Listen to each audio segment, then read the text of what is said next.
Time for another piano puzzler. Bruce Adolph is here with me in the Maud Moon Warehouser music studio. Hi, Bruce. Hi, Fred. Every week, Bruce takes a familiar tune. He rewrites that tune in the style of a great composer. We get a caller on the line who tries to name the hidden tune and name the composer whose style Bruce is mimicking. Duncan Holmes is joining us from Fredericksburg, Texas. Duncan, so good to have you on this week's Piano Puzzler. So good to be on with you, gentlemen. Great to have you, Duncan. And what's your musical background? I am a full-time pianist, though I would not consider myself a concert pianist in the way others would.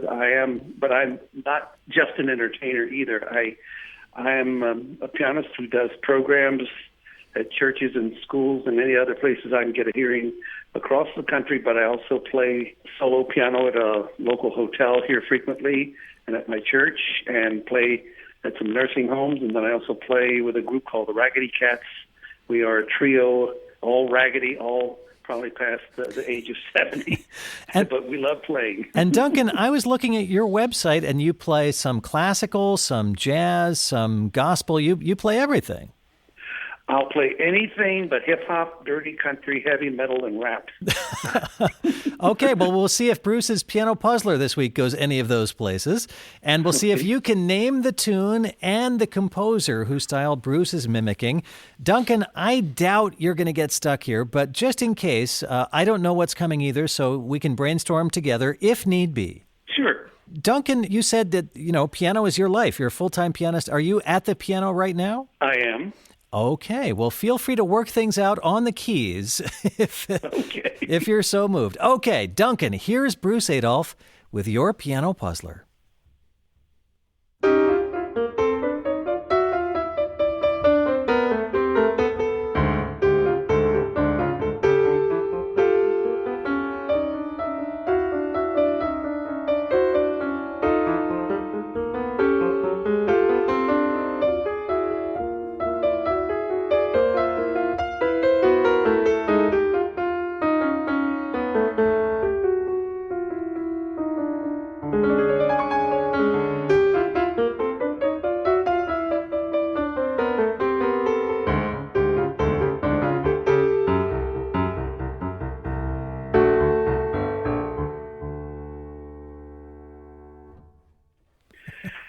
It sounds like Stravinsky.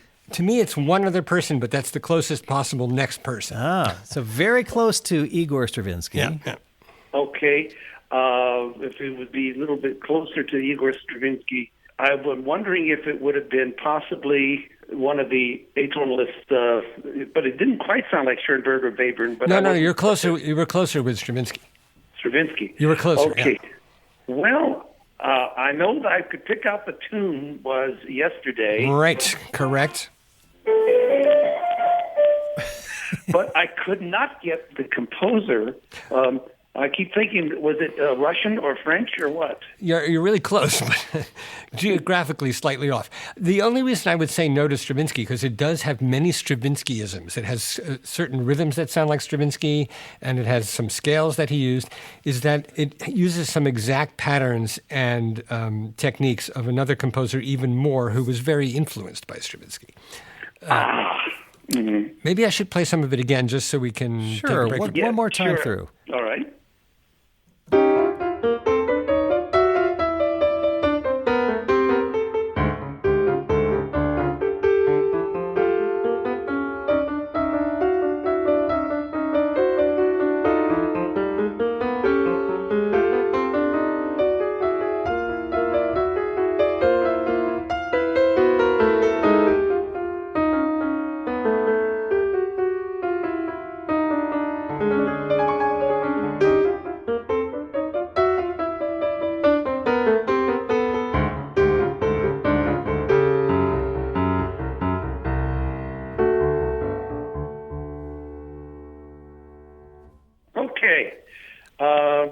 I gander a guess at maybe Bartok? Yes, there you go. Yeah.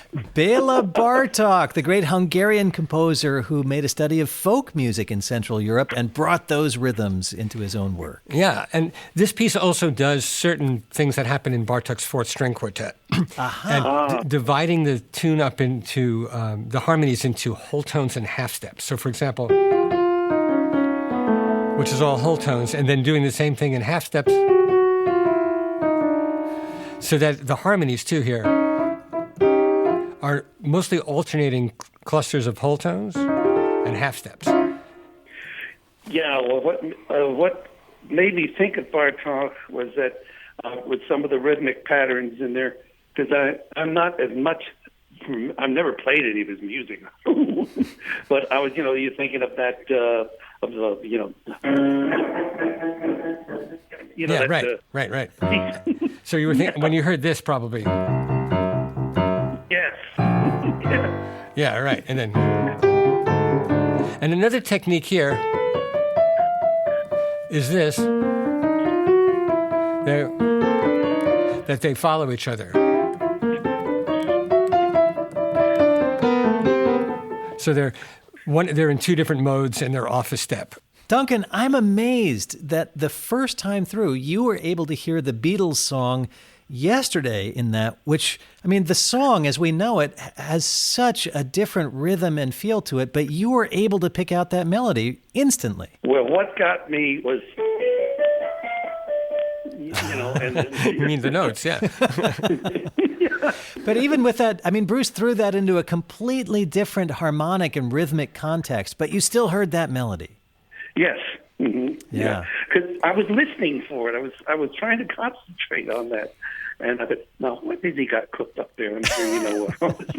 Yeah, well, it worked. Yeah. Yesterday, in the style of Béla Bartók. And Bruce, now that we know, can we hear this one more time? Yeah, but Fred, I think from now on we should require all the listeners to have their piano ready.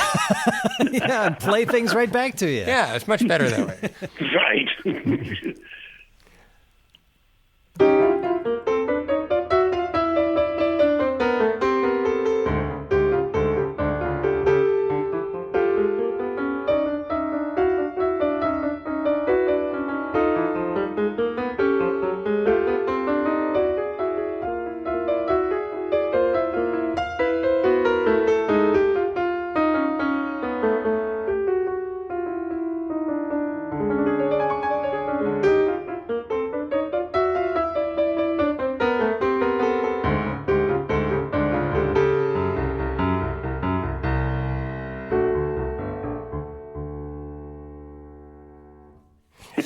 That little tonal thing at the end is also typical of Bartók. Ending in a nice regular tonal resolution. Yeah. Yeah. Well, that's just amazing. Duncan, I love the way you played things back to Bruce and picked out the tune and then found your way to Bartók. That was great. I love that. Well, thank you. And you've got a great ear. I mean, you were playing things back to Bruce exactly the way he played them. Well, I was trying. I just had to take a gander at it. Oh, you got it. So yesterday, in the style of Béla Bartók, this week's Piano Puzzler with Bruce Adolphe, Duncan Holmes, full-time pianist, joining us on the line from Fredericksburg, Texas. Duncan, what a treat having you play this week's Piano Puzzler. Thank you so much. Thank you, and I love being on the show with you guys.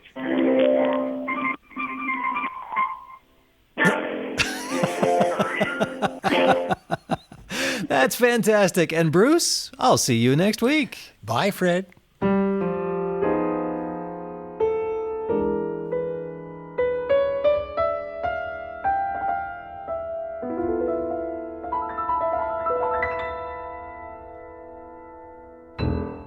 And my thanks again to Bruce Adolphe for another great piano puzzler. How does he come up with all those ideas every week? You know what I remember? Those Record of the Month clubs. Maybe I'm dating myself here, but I really enjoyed getting a new album release in the mail. Well, here's a new version in the form of a podcast.